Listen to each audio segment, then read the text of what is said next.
Halo semua. Di video kali ini kita akan melanjutkan video sebelumnya ya mengenai algoritma dan pemrograman.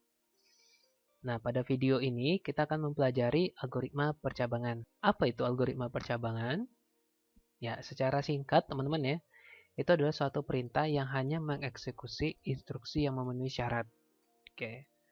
Kita bisa simbolkan menggunakan flowchart seperti ini ya, teman-teman ya. Nah, percabangan itu kita simbolkan dengan if. Instruksi yang akan dilaksanakan bisa true ataupun bisa false. Instruksi ini akan dipilih. Nah, itu semua tergantung dari syarat yang ada di if. Bila perintahnya sesuai dengan syarat yang di if, ya, maka kondisi true yang akan dijalani. Bila tidak, maka kondisi false. Nah, percabangan ini dibagi menjadi 3. Untuk satu kondisi, 2 kondisi, dan lebih dari 2 kondisi. Nah, perintah true dan false itu kita sebut dengan kondisi. Nah, untuk satu kondisi hanya punya kondisi true aja ya. Kemudian ada satu aksi ya, menandakan bahwasanya true ini adalah suatu perintah ya. Nah, apabila memenuhi dengan syarat yang ada if, maka kondisi true yang dijalani. Bila tidak sesuai dengan syarat, maka kondisi if ini bisa dikatakan dilewatkan ya. Ya, karena apa? Karena di kondisi false ini tidak ada aksi. Maka programnya akan berakhir ya. Gampang ya teman-teman ya, sederhana ya. Nah, contoh kasusnya adalah buat algoritma untuk menentukan suatu nilai adalah bilangan genap. Bilangan genap itu apa? Nah, bilangan genap itu adalah bilangan yang habis dibagi 2. Ingat, di sini bertanda merah ya, habis dibagi. Nah, apa itu habis dibagi? Habis dibagi itu artinya sisa baginya adalah 0. Jadi, segala sesuatu bilangan yang disebut habis dibagi berarti menghasilkan sisa bagi 0. Di dalam algoritma, penggunaan sisa bagi itu bisa dikatakan itu bagian dari aritmatika ya. Nah, aritmatika ini seperti perhitungan yang pada umumnya kita lakukan, ada tambah kurang bagi. Nah, sekarang kita tambah satu lagi ya. Ada sisa bagi ya.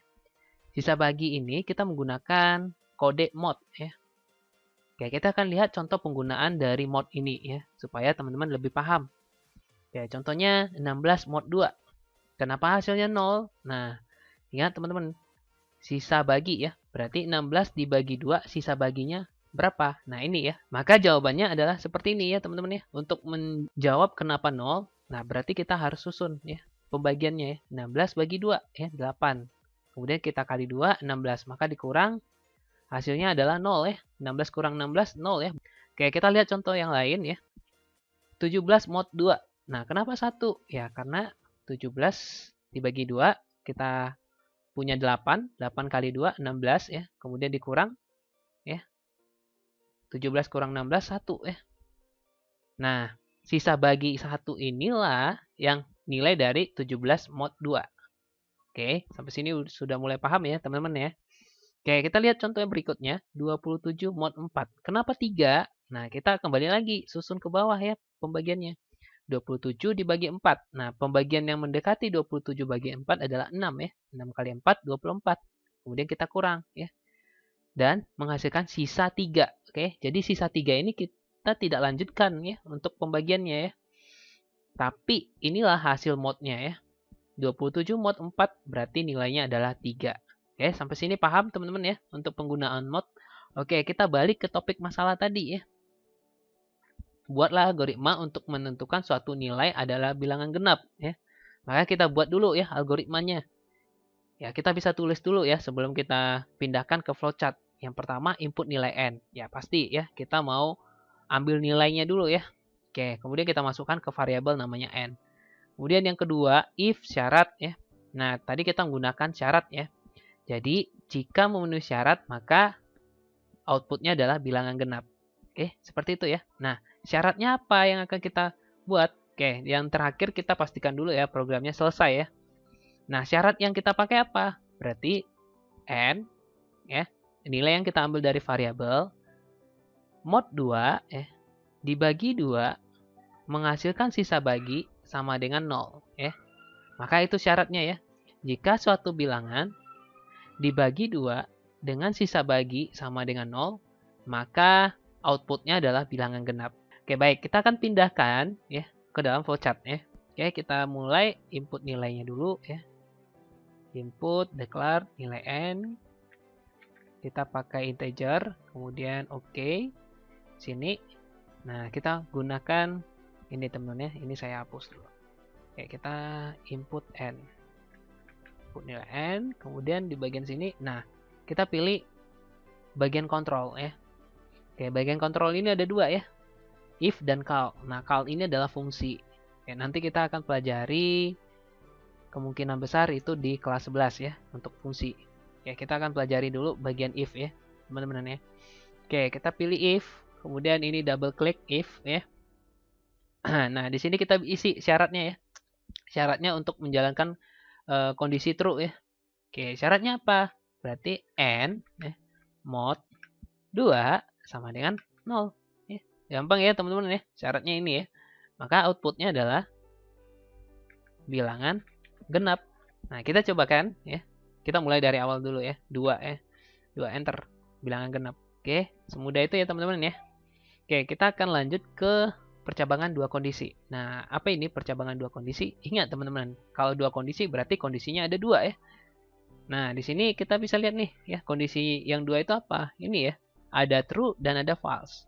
Nah, jadi ketika nanti bila tidak sesuai dengan syarat, maka if ini tidak dilewatkan, tapi menghasilkan instruksi dari aksi false ya. Jadi di false ini kita tambahkan aksinya ya. Oke, kita akan lihat contohnya, teman-teman ya. Nah, ini contoh kasusnya ya, tidak jauh dari yang kita buat tadi ya. Untuk menentukan suatu nilai adalah bilangan genap atau ganjil ya. Jadi ada pasangan ya, genap atau ganjil. Oke. Gampang juga ya, teman-teman ya. Ini tinggal kita ini ya. Nah, ini kan false-nya belum aktif nih. Nah, ini kita tinggal copy aja ya. Kemudian dipas ya. Kita ganti ini ya. Nah, kalau false berarti bilangan ganjil dong ya. Pasti ya. Ya. Kita coba jalanin. Oke. Kita coba uji coba 1. Oke, bilangan ganjil ya. Kita coba 7. Bilangan ganjil. Coba 99. Bilangan ganjil. Oke. Nah, jadi semudah itu ya teman-teman ya. Tadi kita udah belajar untuk satu kondisi dan untuk dua kondisi. Nah, ini lebih kompleks lagi ya. Oke, ini kita tulis algoritmanya ya teman-teman ya. Input n. Nah, kemudian kita buat if syarat ya. Syaratnya apa ya. Maka bila kondisinya true, maka bilangan genap ya. Bila kondisinya false, maka bilangan ganjil. Oke. Nah, jadi nanti suatu n ini ya, nilai n ini bila dijalankan perintah kedua, maka dia harus membandingkan dengan syarat dulu ya. Apabila sesuai dengan syarat, maka kondisi true. Kalau enggak, berarti kondisi false ya. Berarti kondisi 3 enggak dijalanin dong, Pak. Ya, benar ya, teman-teman ya. Kondisi 3 tidak dijalankan apabila tidak memenuhi syarat ya. Ya, selanjutnya teman-teman kita akan lihat percabangan lebih dari dua kondisi. Oke, kenapa dia lebih dari dua kondisi? Karena kondisinya banyak ya, teman-teman ya. Nah, ini kenapa dia banyak? Ya, karena if-nya juga banyak ya. Ada syarat ya. Nah, misalnya di sini di bagian pertama, nah apabila syarat pertama terpenuhi ya, maka si kondisi true ya. Apabila tidak, maka akan dicek untuk syarat kedua. Nah, apabila syarat kedua juga tidak terpenuhi, maka syarat ketiga ya. Jadi ada banyak syaratnya ya. Nah, ini tidak menutup kemungkinan juga ada syarat keempat, syarat kelima ya. Tergantung dari algoritmanya ya. Oke, kita akan lihat contoh studi kasusnya ya. Nah, di sini kita diminta untuk menentukan suatu huruf adalah huruf vokal. Ya, huruf vokal kita tahu ya sama-sama teman-teman ya. Ada huruf A ya. Syaratnya adalah yang pertama huruf A ya, itu ada huruf vokal. I ya. U, E, O. Oke, itu adalah huruf vokal. Nah, syarat-syarat tadi yang huruf-huruf tadi kita akan jadikan syaratnya ya. Oke, pertama adalah input nilai n. Nah, nilai n nanti kita akan deklarasikan dalam tipe data string. Kemudian yang kedua kita akan baca ya nilai n-nya ya. Nah, jika nilai n-nya jika nilai n-nya sama dengan a ya, teman-teman ya. Di sini ada tanda string ya. Tanda string itu contohnya adalah menggunakan tanda kutip ya. Nah, string a maka huruf vokal ya. Nah, kemudian else if jika tidak ya. Maka jika n sama dengan i, nah ini syarat kedua ya. Nah, jika N-nya sama dengan I, maka huruf vokal ya. Dan cara ketiganya juga sama ya, kita menggunakan else ya, untuk menambahin syaratnya ya. N sama dengan U, maka huruf vokal ya. Kemudian yang kelima juga sama ya, N sama dengan E ya. Jadi bedanya hanya kita baca ininya ya, teman-teman ya, bandingkan nilainya ya, maka adalah huruf vokal. Nah, jika N sama dengan O, maka huruf vokal. Nah, yang ketujuh, nah ini yang unik ya, output bukan huruf vokal. Nah, output nomor 7 ini nanti kita taruh di kondisi false ya, di bagian yang terakhir nanti ya. Ya, yang ke-8 baru programnya selesai ya. Oke, kita akan cobakan teman-teman ya. Oke, silakan teman-teman. Kita buka Flogerimnya. Di bagian sini kita lakukan pertama ada declare dulu ya. Declare nilai N, kemudian kita ganti tipe datanya adalah string. Kemudian oke. Kemudian input nilai N. Oke. Nah, selanjutnya di sini kita gunakan syarat ya, syarat if ya. If N sama dengan tanda kutip ya. Buka kutip A ya. A-nya bebas ya, mau A kecil mau A besar, nanti dia juga tidak can sensitif ya. Jika N sama dengan A, maka outputnya adalah huruf vokal ya, huruf vokal.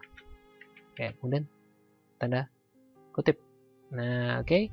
Nah, kemudian di bagian false, nah di sini bila N-nya sama dengan A, maka kondisi true. Nah, kalau tidak, maka kita akan nambahin syaratnya teman-teman ya. Syaratnya apa? Ya syarat yang kedua ya, N sama dengan I ya. Kemudian oke. Nah, di sini kita bisa copy ya teman-teman ya, untuk mempercepat ya. Nah, jika N sama dengan I, maka huruf vokal. Kalau enggak, maka kita tambahin syaratnya lagi ya. Nah, N sama dengan U. Nah, bila sesuai, maka huruf vokal. Bila tidak sesuai, maka kita tambahin lagi syaratnya. N sama dengan E. Nah, di sini kita paste ya. Jika benar, maka kondisi true ya. Nah, jika tidak, kita tambahin dengan syarat yang berikutnya. Ya. N sama dengan O. Oke, nah, di sini kita tambahin. Nah, di bagian false ini, maka kita tulis nih langkah ketujuh ya. Nah, langkah ketujuh ini kita tulis di bagian false terakhir. Bukan huruf vokal. Oke. Nah, di sini kita cobakan jalankan programnya, teman-teman. Kita input A ya, huruf vokal. Kemudian kita jalanin huruf M ya, bukan huruf vokal. Oke, baik demikian video kali ini.